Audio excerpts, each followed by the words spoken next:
Namaskar, welcome to this special edition of This Week with Padma Shri Dr. Sudhir Parikh. Dr. Sir, welcome. Namaste. Swagat hai aapka. Namaskar, namaskar.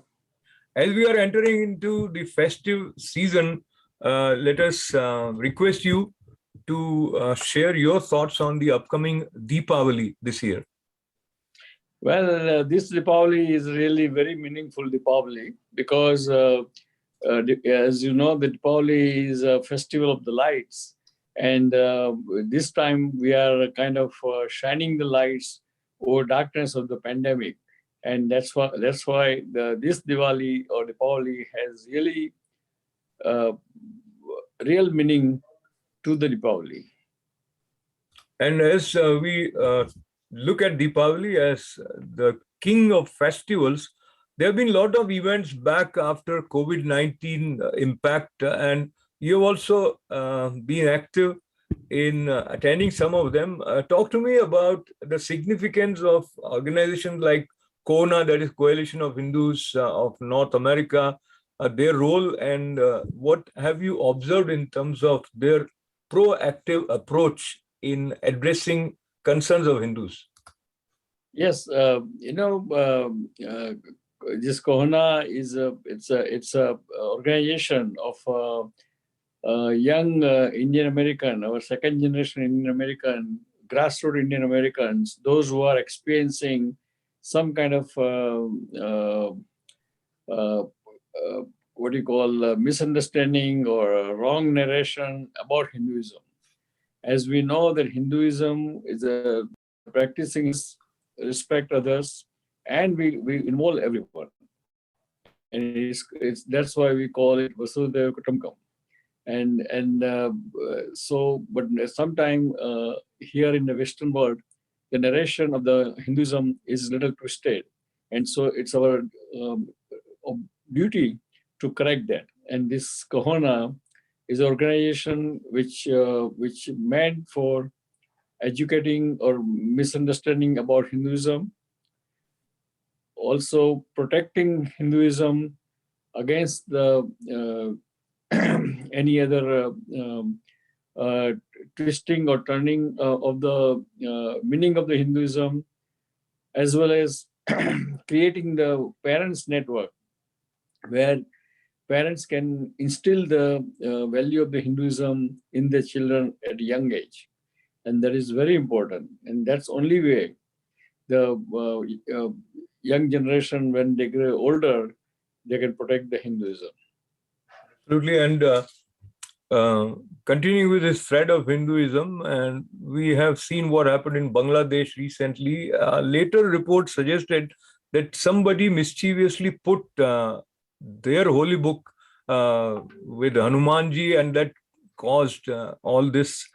In order for stopping or preventing repeat of such instances, do you think Indian Americans as well as USA government with their dedicated organizations to religious equality and freedom, they can also have some impact along with the proactive measures that Indian government can take with Bangladesh?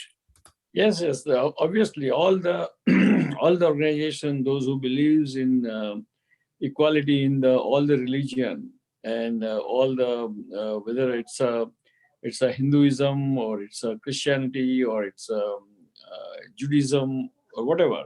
So there has to be equal, and all the narration has to be done correctly. And if not, they should be proactively educate the people, those who has little misunderstanding about any faith, including Hinduism. Correctly speaking, looking at the way India was divided as India and Pakistan, and that two-nation theory keeps resurfacing. And even after the recent cricket test match between India and Pakistan, which India lost, and this question about Muslim identity, Hindu identity, and celebration of victory of Pakistan and India, etc., it again creates a little bit of additional misunderstanding. So your take on, number one, people were questioning why should we be playing with Pakistan, number one, and number two, the way people have reacted to victory of Pakistan in India? Well, I think we should play with Pakistan because this is a sports. In the sports, politics should not be mixed up with the sports because sports has different importance and different implication. So sports has to be played whether you are playing with Pakistan or you're playing with Australia or you're playing with any other countries. So personally, I think that sports has to be sports without mixing up or interact or mixing up with the politics. And the celebration, I mean, the way, Pakistan won and India lost, that has not much meaning except that any given day, any game, any given day, whoever plays good wins. That doesn't mean that one is superior than others, right? So if Pakistan won, so it means that day Pakistan played better than Indian players. But that does not mean anything, and the celebration has to be out of politics, has to be purely on the game or sportsmanship spirit. You know? So I must once again mention that you are looking at life from a very objective and I must say diplomatic and approach which creates harmony. But somehow things are different on ground many times, especially when India and Pakistan are against each other. The passion is very high, and the way Pakistani team reacts and Indian team reacts, there is, of course, sportsman spirit, but there is much more at stake for both sides. Yeah, but I agree with you, and the public audience at large might have that kind of emotion, but the players should not have that kind of emotion, because as you can see, even when Pakistan won last Sunday, our all Indian players went out and they hugged them and they congratulated them and so forth, and that's the way it should be, because the game should be run in the different spirits. Different spirit, and it cannot be kind of mixed up with the politics or religious bias or whatever you call it.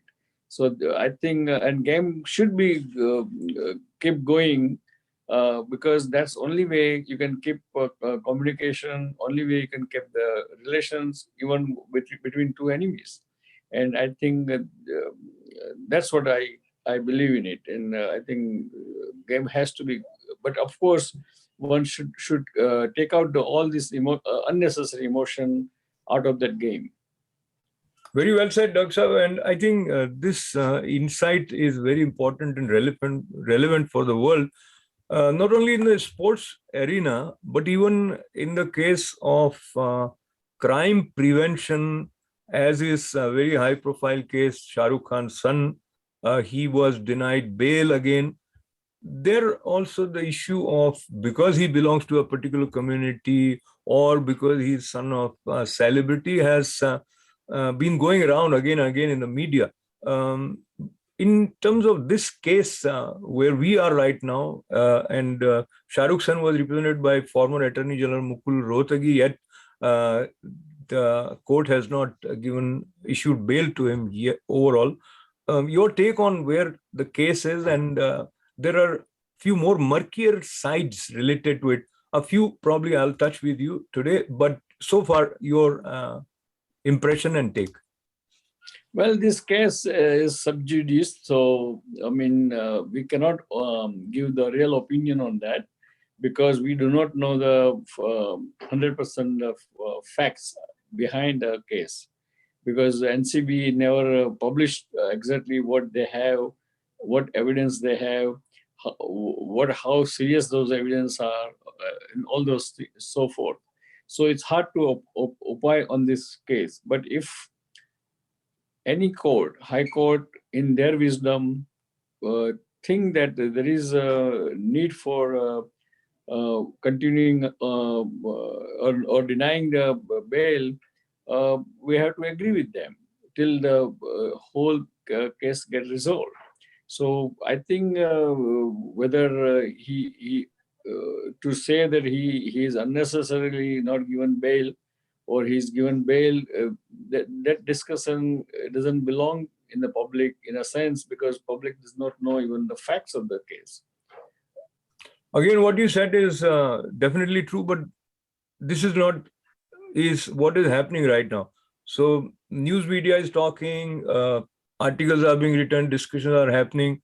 Earlier, the reference came that Modi government being pro-Hindu is after Shah Rukh Khan's son because he's a Muslim. And now the minister in the Shiv Sena government, Nawab Malik. No, I think that kind of opinion or belief is very superficial. I don't think this is all politics, and they are playing politics with that. And I think once NCB is involved, if there is any evidence, court will decide. And right now, court is giving more time to NCB to hold arrested people, to integrate them.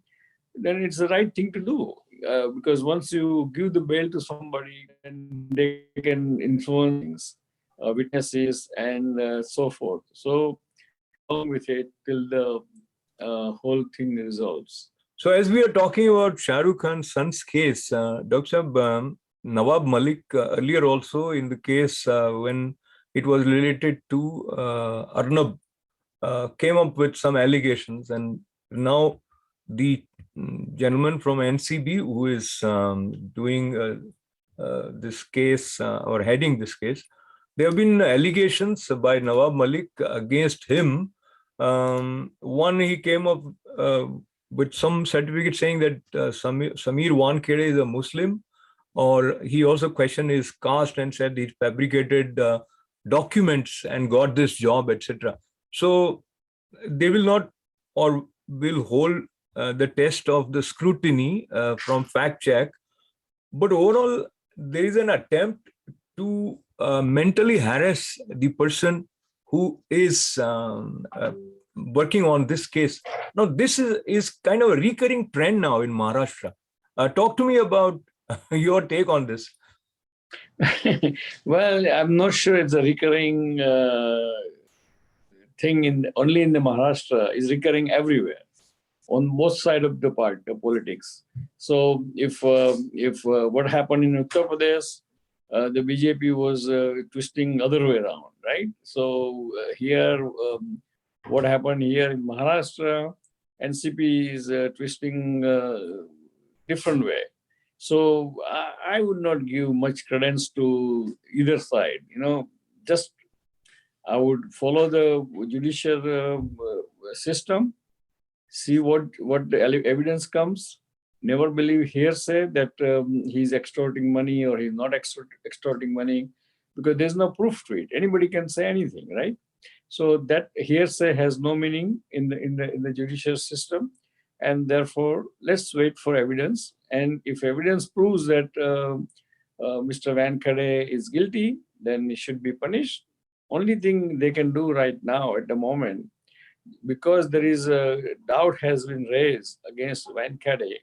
So NCB can ask Wankhede to step down from the whole investigation and let somebody else take in charge. So investigation does not get derailed in the wrong direction. So now what you're suggesting is exactly what these guys who are coming with the allegation wants. They don't want Samir Wankhede to continue to work on this case.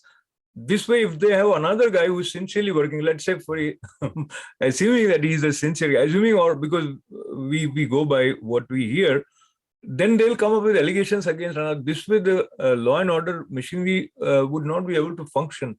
It will be, but just to again, you don't remove somebody, right? Because somebody put the allegation, hearsay allegation.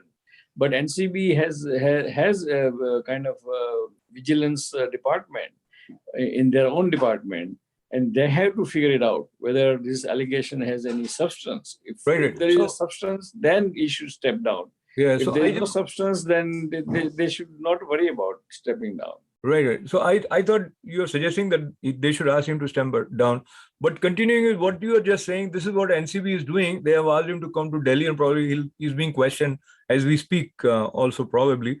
But now moving towards the need to be careful wherever you are, and that applies to shooting films.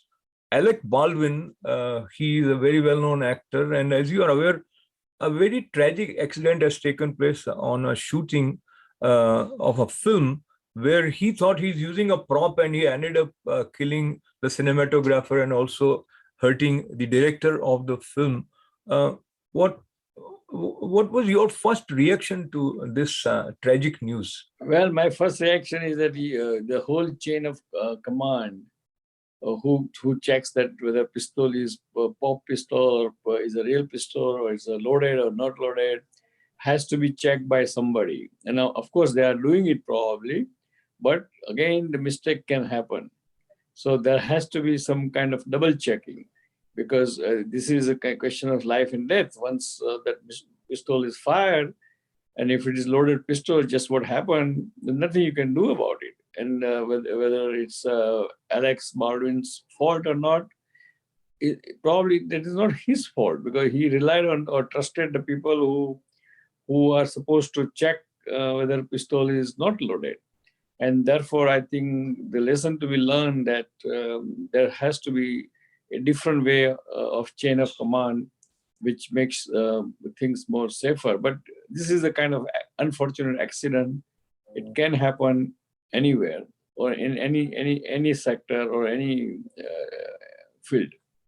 I totally agree with you, and I think this calls for additional vigilance on the part of everybody, wherever you are, whatever you're doing, because such mishaps, if happen, even if you are not at fault, they are going to leave scars in your psyche, your consciousness. And Alec Baldwin would probably never be able to come out of this tragic instance himself, as well as we lost such promising creative life.